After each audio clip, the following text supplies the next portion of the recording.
판다스 강의를 시작해 보도록 하겠습니다. 자, 여러분들께서 링크를 클릭해서 들어오시게 되면 이렇게 랩 파일이면서 드라이브로 복사라는 것이 보이실 거예요. 그러면 드라이브로 복사를 누르셔서 저장을 별도로 해주셔야 합니다. 내용이 많아서 시간이 조금 오래 걸릴 거고요. 자, 이렇게 복사가 완료되면 새로운 탭에서 열릴 거고요. 여기에 있는 것은 이제 제 구글 드라이브에 저장되어 있는 파일이기 때문에 다시 필요하실 때 쓰시면 되고, 앞으로는 계속 이렇게 만들어진 새로운 사본을 사용하시면 되겠습니다. 자, 그래서 이 판다스 해가지고 나와 있는 이 노트의 이름을 여러분들이 알기 쉽게 바꿔주시는 거예요. 저 같은 경우에는 티처라고 해가지고 제가 작성한 파일인 것을 표시를 하도록 하겠습니다. 자, 그리고 답지는 이미 만들어져 있어요. 여기 링크를 눌러주시면 답지가 있어서 여러분들이 답지를 보시면서 또 편하게 학습하실 수가 있게 되겠습니다. 우선 영상을 보면서 입력을 하시면 더 좋을 것 같고요. 제가 입력을 하는데 속도가 맞지 않거나 아니면 오류가 발생을 해서 다시 실행하거나 여러 가지 이유로 속도가 맞지 않는다면 영상을 잠시 멈추시고 답지를 통해서 입력을 하면서 진행을 해주시는 것을 추천드립니다. 자, 그러면 저는 전체 화면 보기로 바꾸도록 할게요. 그럼 전체 화면이 됐고요. 그 다음 여기 있는 메뉴 같은 것도 만약에 보기 싫으시면 이렇게 헤더를 없애주실 수가 있죠. 자, 그러면 판다스 강의를 시작해 보도록 하겠습니다. 목차를 보게 되면 섹션을 이렇게 나눠 놨어요. 그리고 난이도가 점점 뒤로 갈수록 높아집니다. 여러분들이 시험을 위해서 익혀야 되는 기본 기능들을 이렇게 섹션 1에서 가장 간단한 것, 필수적인 것 살펴보고, 그 다음에 조금 응용한 것, 조금 더 복잡해지는 것, 이런 식으로 해서 뒤에 섹션 4까지는 문서를 완성해 가면서 연습을 하시는 거고요. 섹션 5에서는 저희가 머신러닝에서도 그렇고, 그 다음에 제1 유형에서도 그렇고 필요한 데이터 전처리 기능들이 있습니다. 그래서 그것들에 대해서 이렇게 또 알아볼 텐데요. 굉장히 중요한 내용입니다. 자, 그래서 여기 있는 내용들을 쭉 익혀가시면서 판다스를 어디에다 쓰는구나, 기능은 어떻게 활용하는구나, 이런 것들을 익혀주셔야 합니다. 그 첫 번째 시간으로서 유튜브 채널 분석이라는 주제를 가지고 가장 기본적인 파일을 읽어오고 살펴보는 기능부터 알아보려고 하는데요. 저희들이 데이터를 직접 손으로 입력하는 것은 불가능하죠. 아주 짧은 데이터가 아닌 이상은 파일에 저장해 두고 그 파일로부터 불러오는 작업을 하게 됩니다. 자, 그래서 파일을 읽어올 텐데 CSV라는 파일을 사용을 할 거예요. 판다스에서는 다양한 형식의 파일을 제공하고 있지만 이제 시험에서 그리고 가장 빈번하게 사용되는 형식이 CSV 파일입니다. CSV는 콤마 세퍼레이트라는 것의 약자예요. 그래서 파일의 컬럼들이 콤마로 구분되어 이루어진 파일을 CSV 파일이라고 합니다. 그리고 판다스에서는 이 PD라고 하는 것이 판다스라는 라이브러리의 별명이에요. 임포트 판다스 알리아스 PD라고 해서 판다스라고 하는 라이브러리를 짧게 줄여서 PD라고 등록을 한 것입니다. 그리고 이제 앞으로 PD라는 이름을 써서 판다스 라이브러리를 쓰게 되시는 거죠. 그리고 이런 판다스의 여러 가지 함수들이 있는데 그 중에서 read underscore csv라는 이름의 함수를 가지고 파일을 읽어올 거예요. 자, 그러면 여기 있는 PD에 점 찍고, PD 한 다음에 점 찍는 것은 그 내부에 있는 자기 함수를 쓰겠다는 의미입니다. read underscore csv 쓰고 그 다음에 동작을 할 때 이 괄호 열고 괄호 닫기 하면서 동작을 지시하는 거예요. 그런데 동작하면서 필요한 정보를 주는 거죠. 여기에서는 파일의 이름을 제공합니다. 자, 그러면 1-1 한번 해볼게요. pd.read csv 하시고요. 괄호 속에 파일의 이름을 주시는데 여기에서는 URL 형태로 주어진 걸 쓰시면 되는 거고요. 자, 그리고 이름을 df라고 주어서 저장을 하고요. 그 다음에 실행을 하게 되면 아무것도 안 나오죠. 오류가 없다는 거예요. 잘 읽혔습니다. 자, 그리고 나서 저희가 뒤쪽에서 이 df에 대해서 뭔가 변경하는 작업을 할 거기 때문에 원래대로 복원할 수 있도록 복사본을 만들어 둘 거예요. original equal df.copy 이렇게요. 뭐 필수 작업은 아닙니다. 근데 한번 copy라는 것도 보아주세요 라는 의미로 써봤고요. 그리고 나서 이 df가 어떤 타입인지 한번 확인해 볼까요? print type df df라고 하는 객체가 어떠한 타입인지를 확인해 보도록 하죠. 그러면 데이터 프레임이라는 걸 볼 수가 있습니다. 그래서 이렇게 데이터 프레임 읽어봤고요. 그러면 실제 내용도 알아봐야 되겠죠. 그러면 데이터 구조를 확인할 텐데요. 데이터 프레임의 헤드와 데이터 프레임의 테일을 써서 처음부터 n개행과 마지막 n개행의 데이터를 가져와 출력하는 것으로 내용을 확인할 수 있습니다. 여기 보시면 n=5라고 되어 있는데 여기에 이렇게 기본값을 알려준 거예요. 기본값이 정해져 있는 경우에는 우리가 안 주어도 이것이 사용되어서 5개 행이 가져오게 된다는 얘기예요. 자, 그랬을 때 여기 있는 5개 말고 다른 개수만큼 가져오고 싶다면 직접 그 숫자를 지정해 주시면 되는 겁니다. 자, 그러면 직접 코드를 작성해 보도록 할까요? df라는 것이 데이터 프레임의 이름이었죠. 점 찍고 head 여기 5개 행이라고 그랬죠. 그래서 아무것도 주어보지 않고 그냥 출력할게요. 자, 그러면 이렇게 보여져요. 이게 바로 데이터 프레임이에요. 행이 여러 개 있고 그 행에는 여러 개의 컬럼이 들어 있습니다.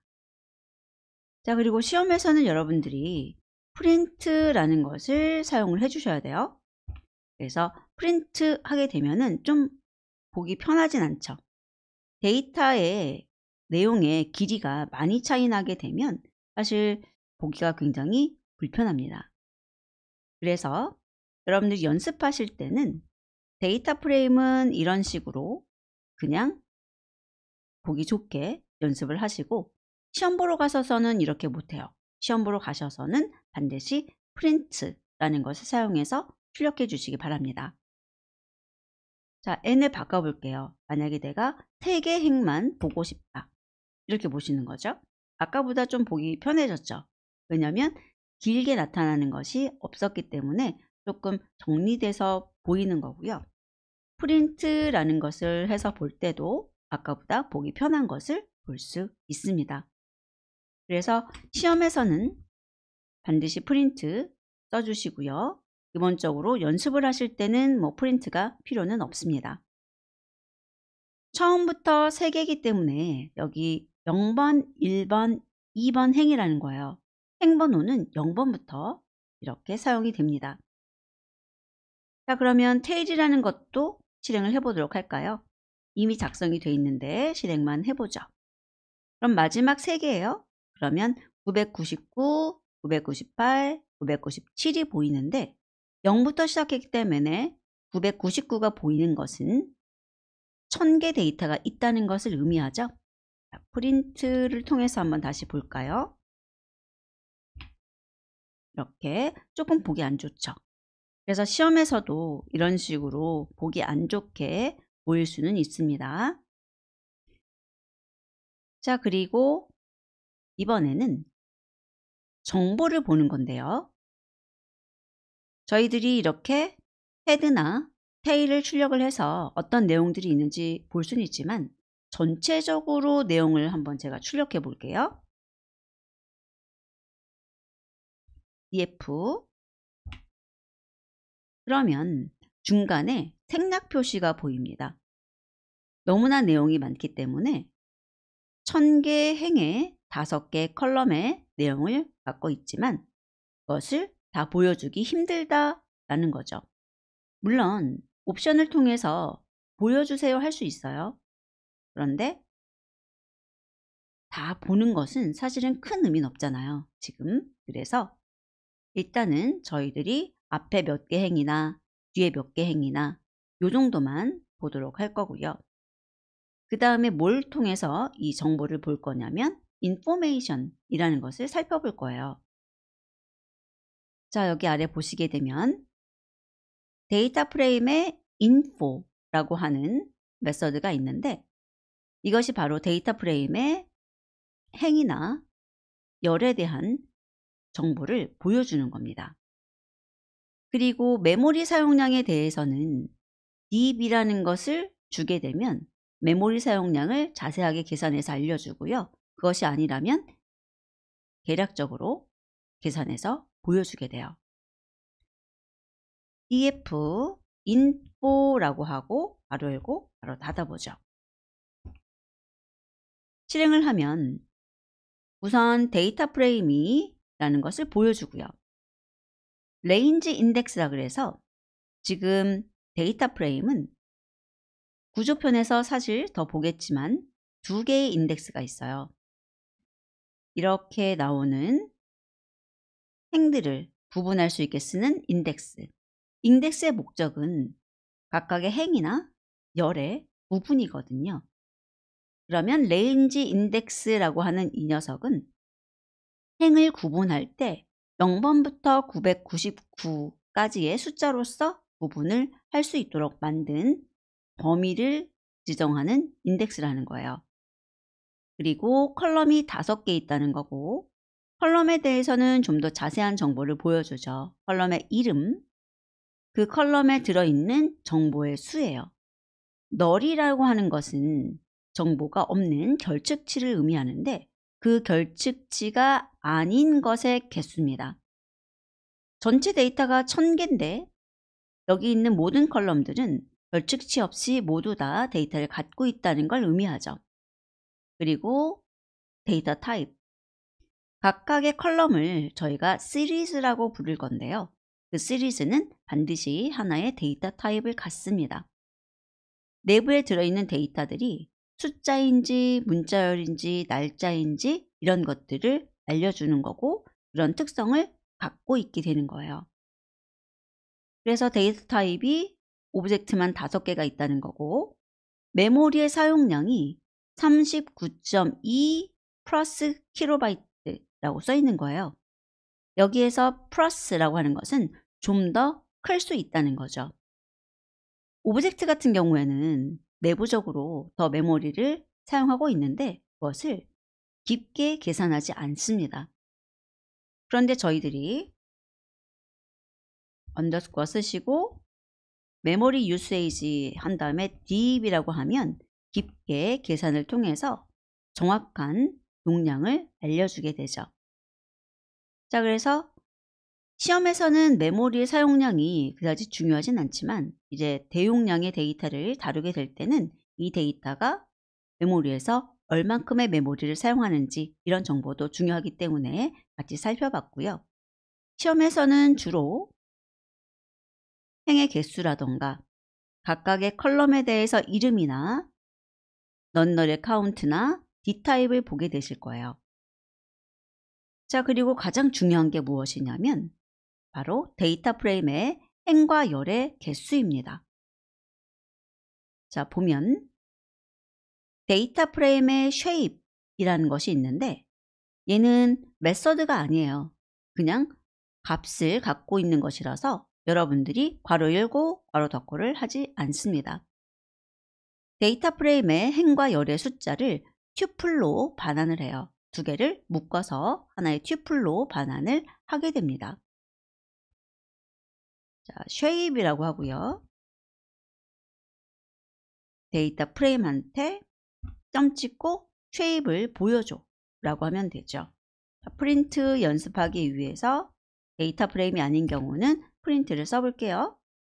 자, 그러면 1000,5라고 하고 이렇게 튜플인 것을 볼 수 있습니다. 만약에 행에 대한 정보가 필요하거나 열에 대한 정보만 필요한 경우는 df의 shape의 0번, df의 shape의 1번 이렇게 접근을 하게 되면 행의 수 또는 열의 수만 저장을 하게 되는 거죠. 자, 그래서 가장 기본적으로 데이터를 읽어오고 그 다음에 여기 있는 헤드, 테일, 그리고 인포, 쉐입을 통해서 데이터 프레임에 큰 정보를 보는 방법을 학습하였습니다. 꼭 암기해 주세요. 다음 시간에는 데이터 프레임의 구성 요소를 살펴보도록 하겠습니다.